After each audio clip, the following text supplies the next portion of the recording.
As a tech reviewer, devices of all shapes and sizes make their way through my desk all year. But only a select few become part of my daily life. And I know this video is only just beginning, but I have a feeling the new iPad mini might become a regular in my daily arsenal. Hi, I'm Michael Josh, your gadget matchmaker, helping you find the right device to match your needs. In this video, I'll review the new iPad mini and tell you why I think it might be your gadget match too. Let's start with an unboxing, shall we? What do you get when you buy an iPad mini these days? Love this graphic font. Notice there's no plastic wrapper anymore.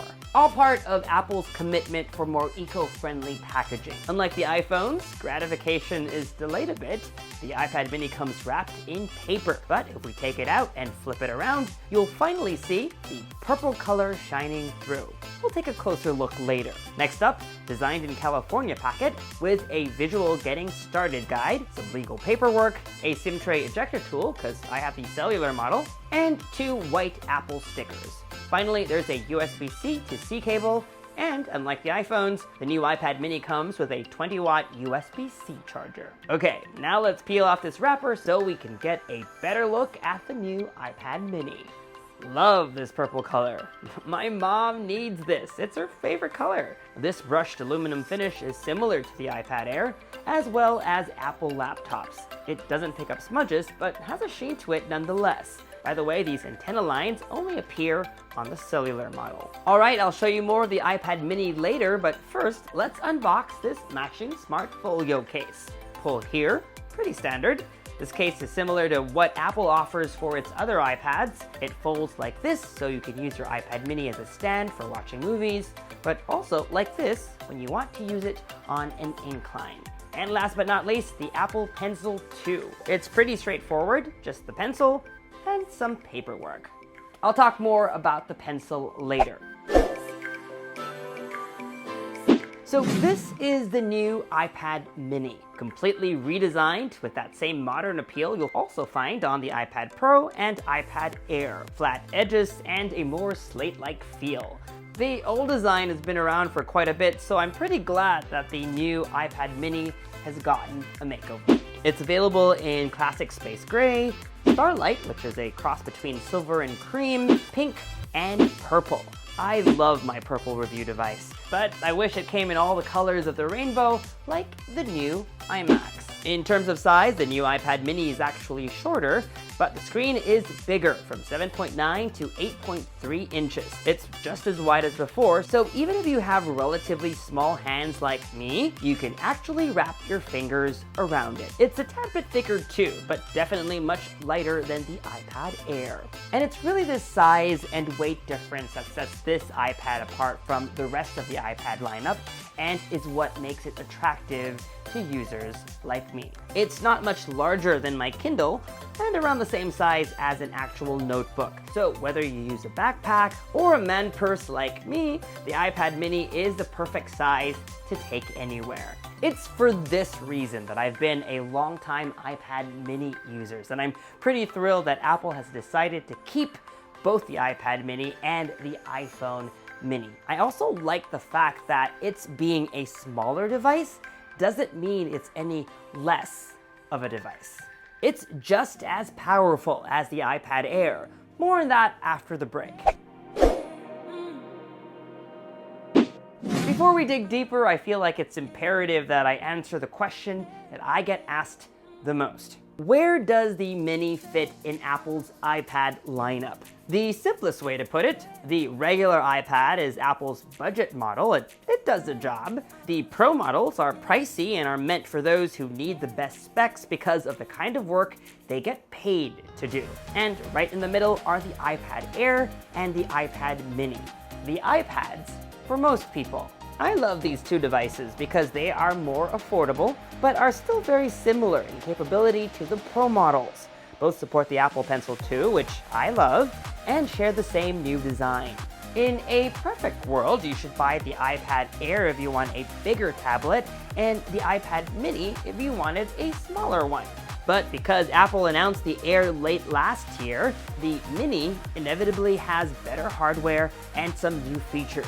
One day, I hope that Apple releases these two new iPads at the same time to make it easier for users to pick between the two.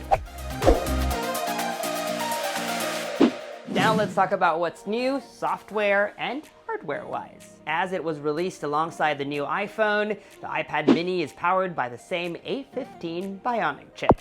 The iPad Air has last year's A14 chip. The iPad mini also has a feature called Center Stage, which we first saw on the iPad Pro earlier this year. Basically, that means the selfie camera is ultra-wide, but it doesn't use the whole frame in a video call. That way, if you move from left to right, it will look like the camera is panning to follow you around, even if the iPad stays put. And if another person enters the frame, it will adjust to fit two people. Center Stage supports FaceTime and many other third-party apps like Zoom and Google Meet. In a world where video calls are now the norm, it's a great feature to have. And it's only a matter of time before this feature becomes available on the iPad Air, so if you're considering buying one, I suggest you wait a few months. Last year's iPad Air was released around November. All the other features that came to last year's iPad Air also come to the iPad mini. A feature I really like and I wish would also come to the iPhone is Touch ID, baked into the power button on the top right-hand side of the device. Don't get me wrong, I love Face ID, but I really like the ease of Touch ID, especially now that I often have a mask on. Speaking of, make sure you register both your right and your left finger. That way, you can unlock the device whether you're holding it like this or like this. The iPad mini also has a USB-C port instead of the Lightning port that's on iPhones and the previous iPad mini. This means you can do things like connect peripherals, like say, a digital camera, do preview and transfer images you've shot, and import them to, say, Adobe Lightroom for editing. Yep, you can do pro things on this device also. Notice too that the new iPad mini has speaker grills on its top and bottom. So if you prop it this way to watch a movie, you get stereo speakers firing in both directions. The audio on the iPad mini is sufficiently loud for watching movies in a quiet room without having to dial up the volume all the way. But not if you're outdoors. For that, I definitely use AirPods. My favorite iPad accessory ever has to be the Apple Pencil 2. The first generation Pencil still exists and works only with the entry-level iPad, but I really love this one. One, because of how it feels. The matte rubbery finish makes it easy to grip, and I love how it magnetically just snaps onto the side of the iPad to pair and to charge. If you have it on this way, it's always charged. By the way, this pen doesn't come bundled with your iPad. It's a $129 optional purchase, but definitely worth every penny. And it really makes the iPad more useful. The iPad has great palm rejection, so even if your palms are leaning on it, it doesn't affect the experience. Whether you're taking down notes in Notability, I'm always creating a list of some sort, journaling using Zinnia, or using the digital whiteboard Explain Everything, the Apple Pencil 2 is a tool you'll always want to use. One accessory, though, that's notoriously missing is a keyboard case of some sort. Something like the Folio keyboard or the Magic Keyboard that's available for the other iPads. It's not that Bluetooth keyboards aren't supported, because it is. It's really more about size. You see, all keyboard cases Apple makes for its other iPads are more or less full-size keyboards. Having to shrink down the keys is not really something I expect Apple to do. I'm sure Logitech might make one. I've been using their Keys to Go product, and it's alright for short bursts when some typing is needed, and it's pretty portable. I have the folio cover for my iPad mini, and that doubles as a stand for propping it up. Not just for watching videos, but also for typing. If you're going to be typing for longer sessions and are looking for an iPad that can also serve as a laptop replacement, I'd consider at least an iPad Air with maybe a Magic Keyboard. Trust me, you'll benefit from a bigger screen and a much better keyboard. Now let's talk about that display for a bit. iPads come in all sorts of sizes, from 8.3 inches, this iPad mini, all the way up to 12.9, the larger of the two iPad Pros. Picking a size boils down to how you intend on using your iPad. If you're like me and want an iPad for books, magazines, or comics, as well as a handy-dandy digital notebook, the Mini is the perfect size. Maybe one day the bezels get even smaller so that we get an even bigger display without increasing the physical size of the device itself. But some bezels are great for playing games. Speaking of, I enjoyed gaming on this machine. I think like reading because it's not so big and heavy. I didn't mind holding it for prolonged gaming sessions. Speaking of, I've been thinking of just watching YouTube videos in bed on this device instead of my phone. Sometimes I mosey around the house watching videos on my phone, and I think it's mainly of how portable it is. Now let me know if you're the same by leaving a comment down below. That said, I will say magazines look better on a larger display, and if you think you'll be watching more movies or TV shows on your iPad than, say, reading, go for the iPad Air. Creatives who need a lot of screen real estate don't mind that the iPad Pro is huge, because that works for them because the display is also their canvas. That said, not all displays are built the same. The iPad mini, like the Air, has an IPS LCD display, while the iPad Pro line has ProMotion technology. What does this mean? Just that the Pro's display are, of course, better. Higher resolution, deeper blacks, richer colors, lots of dynamic range, and faster refresh rates. Things that Pro users care about. Now, that's not to say that the iPad mini has a bad display. In fact, Apple has had a long-standing reputation of putting really good displays on its devices. Now, as a result of the faster refresh rates, Apple is also able to bring down the latency on the iPad Pro to 9 milliseconds, which I always refer to as the gold standard. And because I use my Apple Pencil a lot, it's one feature that I wish they'd bring down to the Mini and the Air. That said, if you're not used to it, you probably won't be able to notice it. And like I said in the previous section, you'll enjoy note-taking and scribbling on the iPad mini. Apple sells Wi-Fi only versions of the iPad mini, but if you're out and about a lot and are willing to pay for what's usually a $10 extra on top of your monthly cellular bill, then consider getting the cellular model, which comes with a SIM card tray.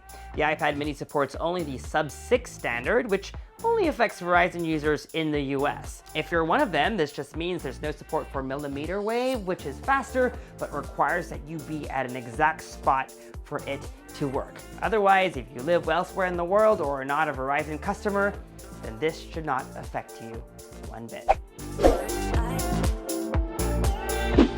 Before I go, it would be remiss of me not to point out how the iPad mini is used by other people, particularly in a work setting. I've seen it used by delivery people, inside airplanes, and in hospitals. And this is a testament to a community of amazing developers whose apps have given hardware like the iPad mini purpose in multiple fields. Oh, one more example. Chai and I were having brunch the other day, and between filming my gold iPhone 13 Pro unboxing, which you can watch by clicking up here, the waitress at our restaurant used an old iPad mini to take our orders.